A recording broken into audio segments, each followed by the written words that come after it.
দেশনায়ক নেতাজিকে শ্রদ্ধা জানানোর জন্য উপস্থিত হয়েছেন এই পদযাত্রায় অংশ নিতে। সারা রাজ্য জুড়ে আজকের দিনটি দেশনায়ক দিবস হিসেবে আমরা পালন করছি। পুরো একটি বছর ধরেই নানা অনুষ্ঠানের মধ্য দিয়ে নেতাজি সুভাষচন্দ্র বসুকে আমরা শ্রদ্ধা জ্ঞাপন করব। রাজ্য সরকারের পক্ষ থেকে বাংলার এই বীর সন্তানের সম্মানে এই দিনটি দেশনায়ক দিবস হিসেবে উদযাপন করা হয়েছে। আজ ঠিক 12:15 তার জন্মদিন।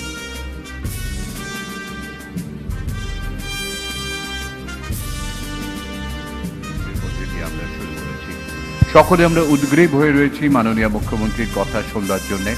এবারে শ্রীমতী মমতা বন্দ্যোপাধ্যায়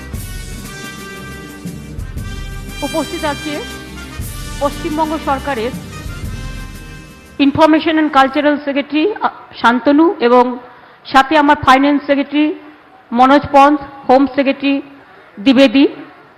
আলাপন বন্দ্যোপাধ্যায় আমাদের মধ্যে ছিলেন, এইমাত্র তাকে একটা কাজে যেতে হয়েছে। অনুজ শর্মা, সুরজিৎ পুরকায়স্থ, মুকেশ জৈন, রশ্মি থেকে শুরু করে আমি সবাইকেই দেখেছি। আমার সাথে মিছিলে অনেকেই হেঁটেছেন, সুদীপদা থেকে শুরু করে আমার সাথে অরূপ, মেয়র ফিরাদ হাকিম, আমার সাথে সমস্ত প্লেয়াররা, টিভি স্টাররা, নুসরত জুনমালিয়া থেকে শুরু করে, দোলন থেকে শুরু করে, সীতামা থেকে শুরু করে আমাদের যত প্লেয়ার আছে, অরূপমের নামগুলো এখনো দেয়নি, রাজ থেকে শুরু করে, অরিন্দম শীল থেকে শুরু করে, সৈকত থেকে শুরু করে, শ্রীরাধা থেকে শুরু করে, জুনমালিয়া থেকে শুরু করে, কাঞ্চন মল্লিক থেকে শুরু করে, এরা সকলে, এবং আমার সাথে হেঁটেছে সমস্ত প্রশাসনের সকল অধিকর্তারা, এবং আমার সাথে মিছিলে হেঁটেছেন সাংবাদিক বন্ধুরাও। আমার সাথে মিছিলে হয়তো আঁটতে পারেনি, কিন্তু সকাল থেকে যারা সবচেয়ে বেশি নেতাজি করছেন তাদের মধ্যে সুগত এবং সুমন্ত্র চিরকালই আমাদের সাথে আছেন। এবং সুগন্ত আপনারা জানেন সুভাষ শিশির বোসের ছেলে, দুই ছেলে, সুগত বোস, শিশির বোস। এবং শিশিরদা একমাত্র লোক যিনি নেতাজি সুভাষচন্দ্র বোস যখন দেশ থেকে যান, বিদায় নেন শেষ, তিনিই ছিলেন শেষ যাত্রী। তিনি একমাত্র শেষ বিদায়টা তাকে জানিয়েছিলেন গোমো স্টেশনে গিয়ে। এবং শিশিরদার ইতিহাস আমরা সবাই জানি, কৃষ্ণাদি আমাদের থেকে চলে গেছেন কিছুদিন আগে, কিন্তু নেতাজি পরিবার আমাদের সকলের কাছে পূজনীয় এবং স্মরণীয় পরিবার।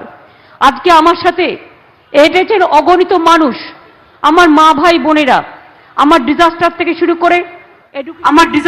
শুরু করে এডুকেশন ডিপার্টমেন্ট থেকে শুরু করে, কালচার ডিপার্টমেন্ট থেকে শুরু করে, হেলথ ডিপার্টমেন্ট থেকে শুরু করে, এডুকেশন ডিপার্টমেন্ট থেকে শুরু করে, অল ডিপার্টমেন্ট তারা পার্টিসিপেট করেছে। এখনো আমাদের মিছিল আসছে, সমস্ত আমাদের ছাত্রছাত্রী বন্ধুরা বা পুলিশের অনেকে, তারা প্রত্যেকে আসছে। দেখুন এখনো মিছিল আসছে, আমার যত দূর চোখ যাচ্ছে আমি দেখতে পাচ্ছি। আমি আপনাদের সকলকেই আজকে সুভাষচন্দ্রজির, আজকে বিশেষ করে নেতাজি সুভাষ, আমরা সুভাষজি হিন্দিতে বলি, বাংলায় আমরা বলি নেতাজি সুভাষ। নেতাজি সুভাষ মানে সব ভাষাই কভার করে। এবং নেতাজি সুভাষ জিন্দাবাদ, নেতাজি সুভাষ লৌহ প্রণাম, এই কথা বলতে গিয়ে আজকে আমি নিশ্চয়ই বলবো, সুগত আপনাদের কাছে কিছুটা রাজনৈতিক ইতিহাস বিবরণ দিলেন। আমি ওই দিকে না গিয়ে সুভাষচন্দ্রজির যে সংহতি, সম্প্রীতি, সবাইকে নিয়ে ভারতবর্ষটাকে একটা যে সর্বধর্ম সমন্বয়ের মিলন মেলা, এটা যে সুভাষজি বারবার করে বলতেন, তাই তিনি ইন্ডিয়ান ন্যাশনাল আর্মি যখন তৈরি করেছিলেন, মনে রাখবেন সেই ফৌজে হিন্দু ছিল, মুসলমান ছিল, শিখ ছিল, খ্রিস্টান ছিল, তামিল ছিল, গুজরাটি ছিল, বাঙালি ছিল, সবাইকে নিয়ে করেছিলেন। কারণ তার অ্যাটিটিউডটা ছিল যে I am fighting for India, I am fighting for a country, so everybody should work together. এবং ডিফারেন্স করে কিছু হয় না, ডিভাইড অ্যান্ড রুল করে কিছু হয় না। আর ইংরেজদের পলিসি ছিল ডিভাইড অ্যান্ড রুল, সেটাকে ভেঙে দিতে গিয়ে নেতাজি সুভাষচন্দ্র বোস এই যে চিন্তাধারাটাকে গ্রহণ করেছিল, আজও তা আমরা সম্মানের সাথে স্মরণে রাখি। আমি দুটো তিনটে কথা বলবো, বেশি নয়, আজকে সারাদিন প্রোগ্রাম আছে। নেতাজি সুভাষচন্দ্র বোসকে জানতে হবে। আমরা অনেকে ভুলে যাই, ছুটির দিন হিসেবে কাটাই। ছুটির দিন হিসেবে আমরা নিশ্চয়ই কাটাবো। কেন্দ্রীয় সরকার কিন্তু আজ পর্যন্ত ছুটির দিন ডিক্লেয়ার করেনি। আমাদের দুঃখ আছে। আমি এটাকে পরিষ্কারভাবে প্রতিবাদ জানিয়ে বলছি, নেতাজি সুভাষচন্দ্র বোসের জন্মদিনে জাতীয় ছুটির দিবস ঘোষণা করতেই হবে। টুডে অর টুমরো বলে গেলাম। 2, নেতাজি সুভাষচন্দ্র বোসের আমরা জন্মদিন জানি, আজ পর্যন্ত জানি না তিনি কিভাবে মারা গেলেন। এই তদন্ত, এই কথা বেরোনো উচিত।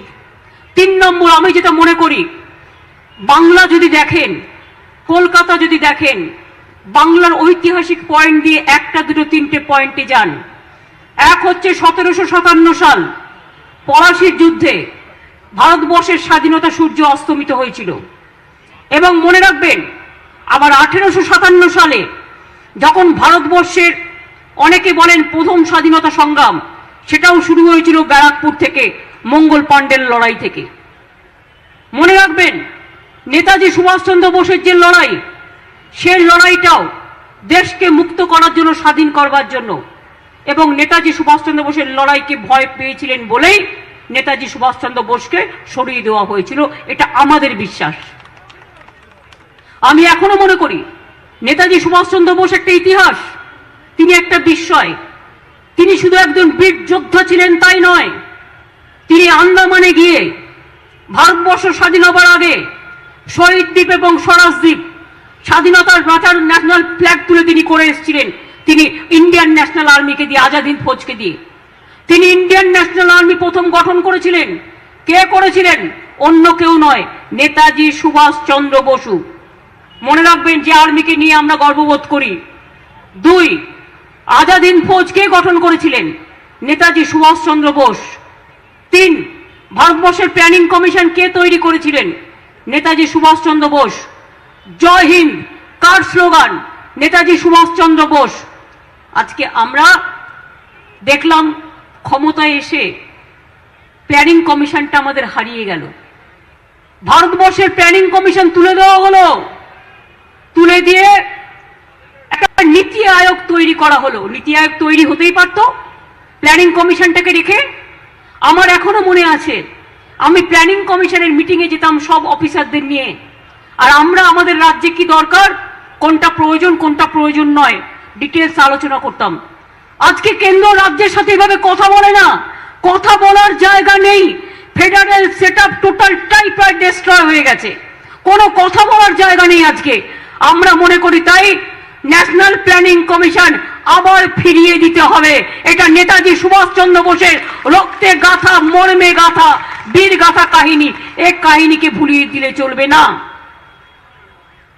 আপনারা যে কোনো একটা জায়গার নাম শ্যামাপ্রসাদ মুখোপাধ্যায়ের নামে করতেই পারতেন, আমার কোনো আপত্তি নেই, যে কোনো মানুষের নামে করতে পারেন। আমি কাউকে আদর্শগতভাবে মানি বা না মানি, দ্যাট ইজ মাই ওপিনিয়ন। কিন্তু আমরা কাউকে অশ্রদ্ধা করি না, শ্রদ্ধা করি।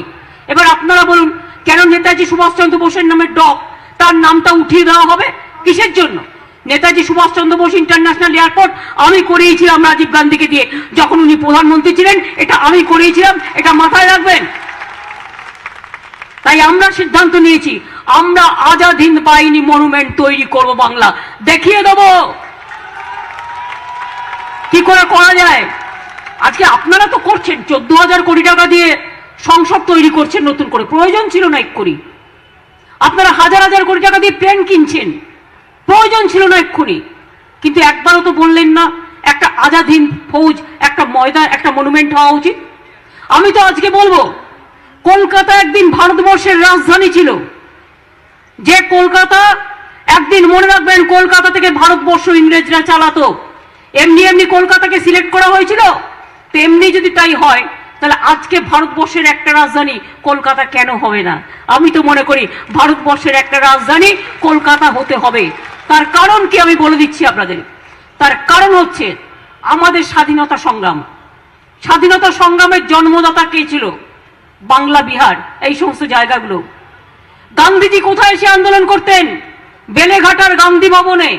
আর গান্ধীজি এসে আন্দোলন করতেন বঙ্গভঙ্গ। কে আন্দোলন করেছিলেন? রবীন্দ্রনাথ ঠাকুর। বঙ্গভঙ্গ করতে দেব না, বাংলার মাটি বাংলার জল। মনে রাখবেন, নবজাগরণ কারা করেছিল?